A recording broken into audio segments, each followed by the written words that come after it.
السلام عليكم ورحمة الله وبركاته. مقاعد وأمل يوتيوب channel كذا ونيسان أما نجدا ونيسان وفريح زيد حتى نقص التورا القالي مقالك جوري أنا داون يسويه welcome تفضل خوش جالدن ادراو انت أصل قضاء اسكو درسو period اسكو درسو انت بقى نهارت مركا كواد aad ayaan idin salaamaya meel kasta aad joogtaan waan idin soo salaamaya anigu horta dadkeena aan aqoon oo dhowr jeer soo weydiinay xagad ku sugan tahay xagad joogta anigu warar Hindiyan jooga gaar ahaan Hyderabad wax baan ka bartaa ardayd baan ahay qaarkii waxa laga yaabaa inay hadda nagu soo biireen aysan garaneyn aqoon soo sii garaneyn hi hello magacayga Amal weyn YouTube ka daawanaysa waa Farah Said waxay ku dhaqan tahay gabadhan aad arkaysan ama ku nooshahay magaalada Hyderabad ee wadanka Hindiya ardayd way yes waxas aan hal mar islaafna marka aan topigeena ku dagalno umadiina badanaa waxay jeceshahay inay aragto ama umadiina way idin wadi kareen dadkayga qaaliga waxay jecel yihiin inay mar walba arkaan anigoo hadlaya haddaba maanta waxa laga yaabaa inaan isdagaalno waxaan soo wado dad baa waxa laga yaabaa offensive ama zero qaladka aan iska daynay laga yaabaa dadka qaarkood inay arkaan nooc kale but like I'm cool dadku marnaba isku ra'yi ma noqdaan sidaas ay tahay anigu soo dhaweynaya hadad ra'yigan wato iga duwan tahay wal qaaliga ku soo dhaweynaya maadaama ay dadku isku ra'yi noqon karo dawaan wax nature ma noqon karaan marka wal qaaliga ku soo dhaweynaya dib u marko waxa arrinkan ka hadlay markaan dhameystan insha Allah comments-kooda iga soo sheegi kartaa hadad ka heshay iyo dad ka heleen inkastoo jeclaan inaad ka heshay but I don't mind dib ma arko sidoo kale internet topic-ayga guda galin waxa rabaa inaan idin sheego comment section-ka waxaad rabtaan wada iga soo weydiin kartaan aniga dib ma arko jawaabidaan idin soo jawaabay dib ma arko wallahi sidoo kale waxa rabaa inaad idin xusuusin qoraalka ku soo qoray Instagram-kayga cusub qoraalada iga soo diri kartaan yani kaasa ii sahalsan inaan arko inayna soo jawaabo waxa ideaad iga haysataan ama aad doonaysaan thank God horta aniga idin sheego idin dhahay nabrahayga way iga baabeen alxamdulillah haddii aad doonaysid nabraha inaad iska baabiiso waxa daawan kartaa videogan hoos aan linkiga hoos ka soo qoray insha Allah halkaas aad igala socon kartaa before and after saaha haddana topigeena aan wada galno yes topigeega aan wada galno horta waxa la dhahay intaan ku dagalin topigeega ma doonayo inay qaarkood xumaanta u arkaan hadaladan dhihi rabo xumaanta iga maaha qofka fikradiisu qofka kale way ka duwanaa kartaa san hore ugu sheegay mar labaad bay ku soo celinaya xoogaa si aad halka kan u galisaan marka ra'yigaaga isku mid ah noqdaan khasab maaha motivation ba itirahdeen dhowr jeer ee soo dhiga ama noo soo dhiga motivation anigu sidaan u arkaba wax big of a deal maaha motivation ama wax ku dhiirigeliya haddaad rabto inaad aragto ama guriga ayaad ka dhaxelaysaa wax yani ku dhiirigeliya ama situation-ka aad markaad ku sugan tahay ama aad markaa marxalad ku jirto ba dhiirigelin ka qaadan kartaa waxaan sida u leeyahay baan idin sheegayaa waxa laga yaabaa waxaan saa u leeyahay baan idin sheegayaa qof walba taajir maaha qof walba successful maaha qof walba wuxuu rabo ma helo marka waxaan intaas idin leeyahay waxa weeyaan adigoo laga yaabo ama hadda videogayga daawanaya waxa laga yaabaa inaad ku haaminayso inaad samayso wax haddana waxaas sida u mari lahayd ee dhibaato kugu tahay waxa laga yaabaa qof sidoo kale daawanaya wax walba ay u fudud yihiin sidaas ku heli karaa ma ahan qofkaas yani dad way jiraan dhanka familka ay caawinaad ka helaan dadna way jiraan iyaga kasbada oo yani iyagu isgaarsiiye heerka ay maanta taagan yihiin haddaba dhiirigelin waxa kugu filan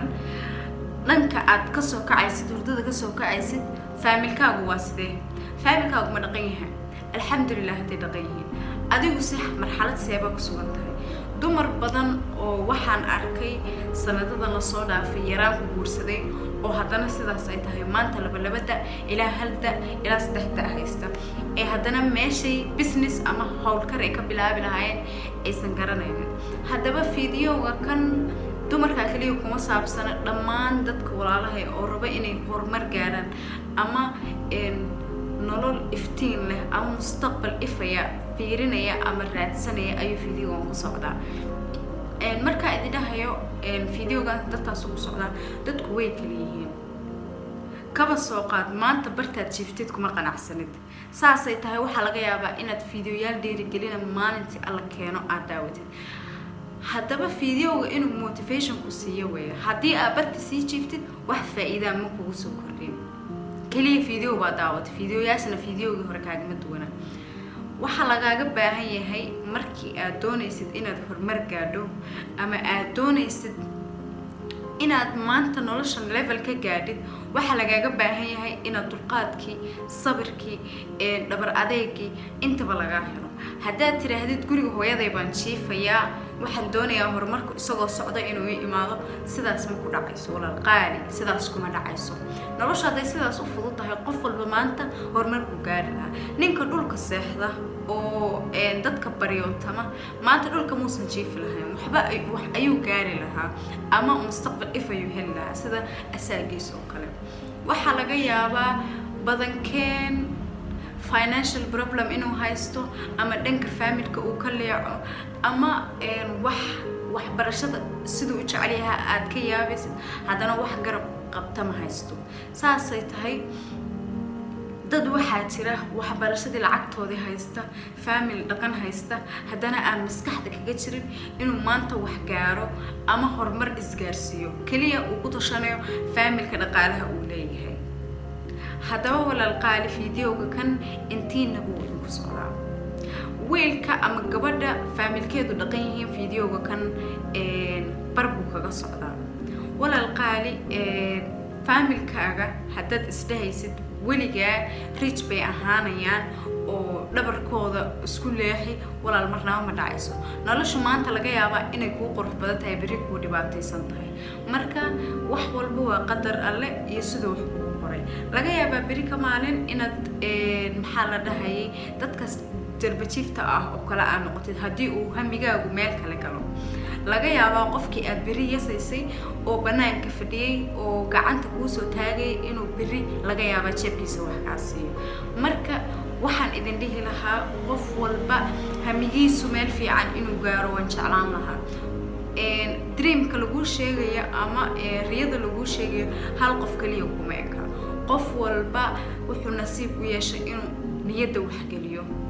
haddaba niyadda waxaa ku jira si ay kuugu suurtogalaan ama kuugu hadafkaas lugta aad ugu qaado, waxaa suurtogeli karta kaliya adigoo horey u dhaqaaqa. haddaad tiraahdid hadafka ii imanaya ama waxaa rajaynayaba ii imanaya, walaal qaali riyadu waxay ku egtahay inta yaraad hurdo. haddaad kacdo riyada meesha bay ku dhamaatay, soo waxaad garatay maaha. qof walba wuu riyoodaa, that doesn't mean inaad dadka ka duwan tahay. waxaan idin dhihi lahaa gabdhaha yaryar oo walaalahaya oo labada ilaa iyo saddexda haysta oo guriga hooyadood jooga, waxaan idin dhihi lahaa walaal qaali nolosha halkaa kuma eka. nolosha lagu sheegay halkaa kuma eka. haddii aad fiidiyowga kan dhiirigelin ka qaadanayso ka qaadan ku dhihi lahaa. maxaa yeelay nolosha aad isdhahayso haddii aad maanta 3 caruur dhashay ama 4 caruur dhashay,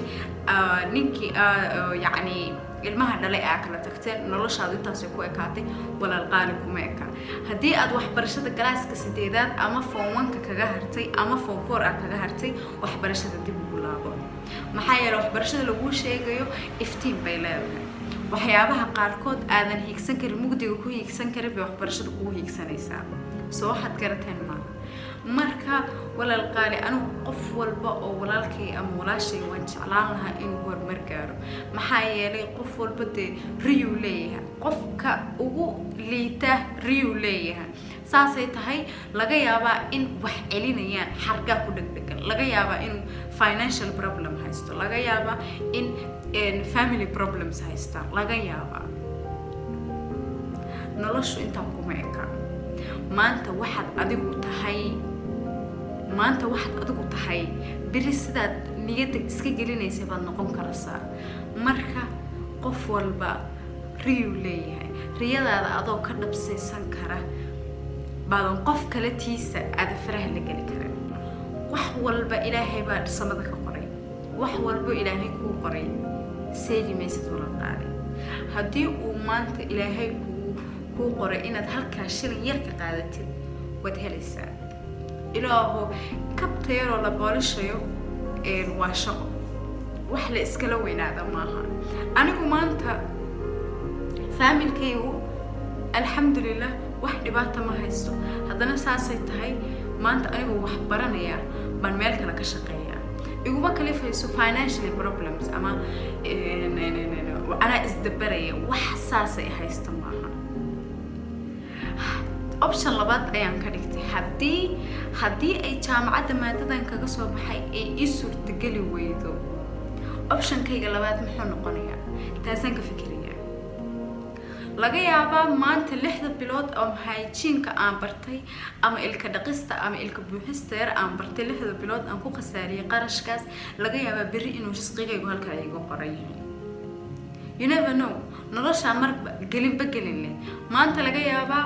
inay adigu ku xun tahay in qof walaalkaaga ay u shidan tahay laga yaabaa birina adiga ay ku shidnaanayso isagana u xumaanayso marka marnaba niyad jabin qof walba oo hami leh qof walba oo riyo leh qof walba oo hiigsi leh waxa uu rajaynayaa dhammaan inuu ilaahay albaab u furo maxaa yeelay qof walba markuu seexanayo anigu okay aniga bas ka soo qaaday habeenkii markaan seexanayo subaxii soo kacayo riya ay kicisa riyooyinkaas oo ah biri halkaas gaaraysa biri waalidkaabaad xadgeenaysaa xajka biri saana u samaynaysa biri because waxaan u dadaalayo aan dhididkaas iskaga bixinayo anoo subaxii college-ka aaday habeenkii shaqo u aadaya waxa way biri ka maalin aysan hooyada aadan shan ka qaadan aad iyada wax walba ay jecesha hoosteeda soo dhigtid because jannada lagu sheegayaba hooyada lagu heeday ku jirtaa adigoonan meel kaleba aadin waalidka ka farxi wax walba u samee because nolosha tana u jeedid circle weeyaan qofba maalintiisa u tagaya saasay tahay dadka kuugu heeraarsan qofka maanta garab istaagsan himiladaada iyo hiigsigaaga qofkii agtaada jooga ama ku aaminsan biri hilmaamin maxaa yeelay laga yaabaa dadka qaarkood markay horumar gaaraan inay hilmaamaan dadkii biri meesha dadkii keenay laga yaabaa inay hilmaamaan maxaa yeelay maskaxdooda waxa ka guuxaysa wad u soo laabanaysaa laga yaabaa inaad waqti u heshid laakiin waqtiga lagu sheegaya waa muddo yar kooban fursadteeda kale haddii ay ku soo marto ama maanta qof walaalkaaga uu isdhaho garabkaaga soo istaag yacni maanta fursad haddii ay ku soo marto oo taasay ay tahay inaad wax yar ku bilaaban kartid bilis ku bilaabo because mar labaad laga yaabaa inaysan ku soo marin ilaahay amarkii anaga Soomaali haddaan nahay shaqooyinka qaarkood waa iskala weynahay shaqada aad ka shaqaynaysid wax ma kaa soo galaya هام سمي هذا يسوي حبك كاسو قلنا تاسوا ما لا يعني هدي أي وحكاسو قلنا إلى هو من شن $20 هاتو سنة أهم كلفس إمسا قوسو بحي ولا القاري أنتو كبركو وجرو هرمر مجارس أديكو ترتيب هذا الصعدة وحول بإلهي كو قري كسيجي معيان وضد أديكو صلي حنيان ترتيب هذا الصعدة هوش هذا أوله تدوي حاجر الدونة markii ay xumaantoodu socon weydo hadhow markaad horumar gaarto ku dhahaya waan naqaanay asxaab baa ahayn meel baa isla joognay cunta isla cuni jirnay waa dadkii shalay riyooyinkaaga dayactirayay ama wax yar u arkay ya nolosha lagu sheegay haas isku badbadashaa qofba waa maalinkiisa marka waxaan idin dhihi lahaa anigu motivation idima siin karo because motivation kasaan horeyda in kugu sheego mar labaadna idinku soo celinayo gurigaaga ka fiiri haddaad aragto guriga aad degan tahay saddexda waqti qof baa maanta wax cuna laba waqti qof baa maanta wax cuna qof baa hal waqti wax cuna bal fiiri saddex waqti qof cuna oo maxaa la dhahaa reerkiisu ladan yahay oo waxbarashadiisa aadaya oo cunto aan ka walwalaynin baa cabanaya kii laga yaabaa halka waqti cuntada soo galaysa inuu dhaho alxamdulillah marka walaal intuu ilaahay ku siiyo ku xamdi haddii aad wax dareentid culays dareentid ilaahay ku noqo ilaahay u toobadkeen because qof bini aadan oo kale ku caawin karaa ma jirto wuxuu ku yiri ilaahay haddaad wax iga baahato ii sujuud maxay taa yani dhibaatada ugu badan oo ku haysan kartaa dad saas samaysid maxay taa waxba kuma haysan karaa walaal qaali intaad caafimaad qabto ka faa'iideyso nolosha tanaad u jeedid ma ogid goortay kaa tagayso ma ogid because qof og ma jiro inuu beri dhimanayo ka faa'iideyso waalidka ka farxi dadka agaarkaaga jooga ka farxi dadka wanaagaaga jecel ka farxi dariska ha ku xadgudbin qofkii ku xumeeya ka har ha ku xumaan aniga inta qof oo xumaysa saasay tahay wallaahi alcadiim ma tuso saasay tahay ma tuso saasa laga rabaa walaal qaali ha tusin qofkii ku xumeeya ilaahay baa ka jaasa saaraya xumaantada lagu sheegayo ama dulbiga lagu sheegayo biri ka maalin baa laga yaabaa inay kasoo ifbaxdo marka dad walba oo ku xumeeya ama qof walba adigu caloosha wax ugu hayso walaal qaali adduunyadu waa maalmo koobane caloosha u nadiifay anigu maanta fiidiyogayga intaas ugu egyahay dhiirigelinna u qaata dadna waxaa laga yaabaa xumaanta inay u arki karaan anigu waxaan dhihi lahaa motivationka ama dhiirigelinta u baahan tahay gurigaaga aad ka dhexeli kartaa haddii uu reerkaagu maxaa la dhahayay ladan yahay alxamdulilah rabbil caalamiin still iyagii baa daalan fariisi iyagii howl kar u samee haddii gurigaagu hadduu ilaahay ku idmaayo dhibaataysan yahay walaal qaali oo haddana waxbarashadaadii ay kaa baxayso oo haddana lagu biilayo walaal qaali waalidka ku laabo maxaa yeelay laga yaabaa inay dhibaataysan yihiin qof kaleba iska dhaaf waalidkii adduunka ku keenay kuwaasaa ajar iyo xasanaad kugu filan marka maanta ilaahay markii fideoga ma jeclayn inaan ku dheeraado sida iga noqotay haddaan lagu hadalba afkaas aan cunay maanta waa hadlaya ciil iyo qiire waxa isku dardaraa marka walaal qaali insha Allah waxaan rajaynayaa qaarkiin inay wax ka faa'iideen fiidiyowga kan haddii ay wax ka faa'iideen walaal macaan jazakallahu khayr aad baad mahadsan tahay maxaa yeelay laga yaabaa waxaan bixinayo laga yaabaa inay faa'iido ku yeelato haddii faa'iido ku yeelatana ajar weeyaan aad baad mahadsan tahay sidoo kale haddii muuqaalkaygu kuugu horeeyo walaal subscribe-kan ugu dhufo si aan ugu soo biirto sidoo kale insha Allah waxaa inoo balan fiidiyowgan fiidiyowga ku xiga haddana waxaan ku salaamayaa assalaamu calaykum waraxmatullaahi wabarakaatu mac salaama